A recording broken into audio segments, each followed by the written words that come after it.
तथागत बुद्धांना एकदा एका मनुष्याने विचारलं की तथागत, तुम्ही म्हणता देव नाही, आत्मा नाही, पुनर्जन्म नाही, स्वर्ग नाही, नरक नाही. तुम्ही असं कस काय म्हणता, का म्हणता?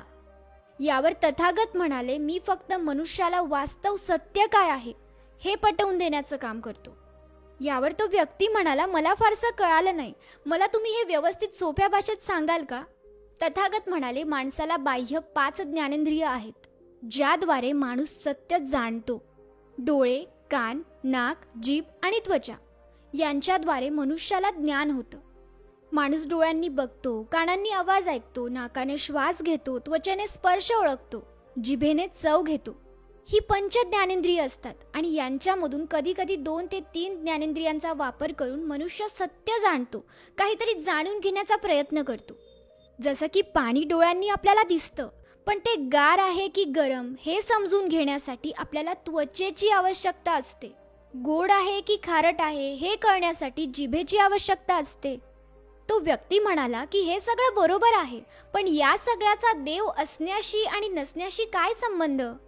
तथागत म्हणाले, हवा दिसत नाही, पण तिचं अस्तित्व नाकारता येत नाही, कारण तिचं अस्तित्व आपल्याला जाणवत असतं. आपण श्वासोश्वास करताना हवा आत घेतो, बाहेर सोडतो, आपल्याला हवा जाणवते. मग तथागत म्हणाले, आता मला सांग, ज्याप्रमाणे हवा आपल्याला जाणवते त्याप्रमाणे देव आपल्याला या 5 इंद्रियांनी जाणवतो का? तो व्यक्ती विचारात पडला. तथागत म्हणाले, तुम्ही प्रत्यक्ष देव पाहिला आहे का? तो व्यक्ती म्हणाला, नाही. तुमच्या वडिलांनी, तुमच्या आजोबांनी, त्यांच्या वडिलांनी देव पाहिलाय का? तो व्यक्ती म्हणाला की नाही. मग तथागत म्हणाले की जर तू पाहिला नाहीस, तुझ्या पूर्वजांनी कधी देव पाहिला नाही, तुला कधी तुझ्या 5 इंद्रियांनी तो जाणवला नाही, मग तू कस काय म्हणू शकतोस की देव आहे? हे तथागत बुद्धांचं म्हणणं होतं बरं का. आणि त्या व्यक्तीला हे कुठेतरी थोडंफार पटत होतं, पण त्या व्यक्तीचं इतक्यावर समाधान झालं नाही. त्याने बुद्धांना पुढचा प्रश्न विचारला. तो म्हणाला की तथागत, बाकी सगळं ठीक आहे, पण आपण जिवंत आहोत, म्हणजे आपल्यात आत्मा आहे हे तर खरं आहे ना? तथागत त्या व्यक्तीला म्हणाले की तुम्ही सांगता आत्मा आहे आणि तो कधीच मरत नाही, बरोबर? तो व्यक्ती म्हणाला की हो, बरोबर. मग तथागत म्हणाले की मला सांगा, माणूस मरतो म्हणजे नेमकं काय? तो व्यक्ती म्हणाला की आत्मा माणसातून निघून गेला की माणूस मरण पावतो. बुद्ध म्हणाले, मग मला सांग, आत्मा शरीर सोडतो की शरीर आत्म्याला सोडतो? तो व्यक्ती म्हणाला, कदाचित आत्मा शरीराला सोडतो, कुणीतरी कोणाला तरी सोडतं. बुद्ध म्हणतात, का सोडतो? कंटाळा आला म्हणून? तो व्यक्ती म्हणाला, नाही, माणसाचं आयुष्य संपल्यावर. यावर तथागत म्हणाले, मग जर तसं असतं तर सगळी माणसं 100 वर्ष जगली नसती का? असं कुणीही केव्हाही मरण का पावतं? आजारपणामुळे असेल किंवा कोणत्याही कारणाने असेल. तो व्यक्ती म्हणाला की तथागत, बरोबर आहे तुमचं, पण माणसात जो जीव आहे त्याला तुम्ही काय म्हणाल? तथागत म्हणाले, ज्यावेळी तुम्ही दिवा पेटवता त्यावेळी त्या दिव्यात तेल असतं, तेलात वात असते आणि मग तुम्ही तो दिवा पेटवता. ती वात पेटवण्यासाठी तुम्ही अग्नी देता, बरोबर? मग मला सांग, ती वात विझते केव्हा? तो व्यक्ती म्हणाला की त्या दिव्यातलं तेल संपल्यानंतर वात विझते. तथागत म्हणाले, अजून ती वात केव्हा विझू शकते?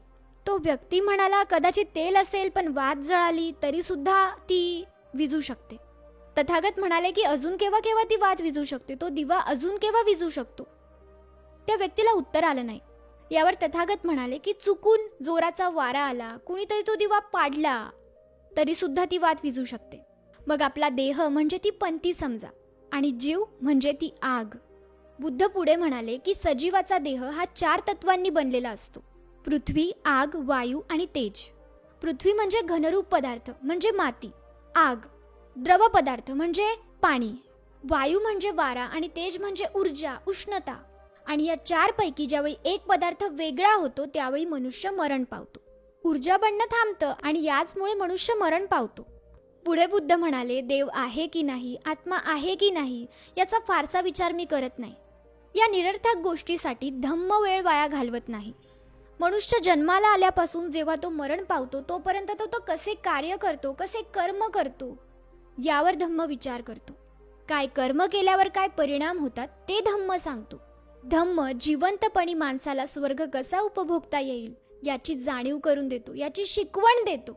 आणि जिवंतपणी माणसाला अज्ञानामुळे नरक भोगावा लागणार नाही यासाठी सुद्धा शिकवण देतो. धम्म म्हणजे अंधारापासून प्रकाशाकडे जाणे. या सगळ्या गोष्टी देवाबद्दल आणि आत्म्याबद्दल त्या व्यक्तीला बुद्धांनी सांगितल्या.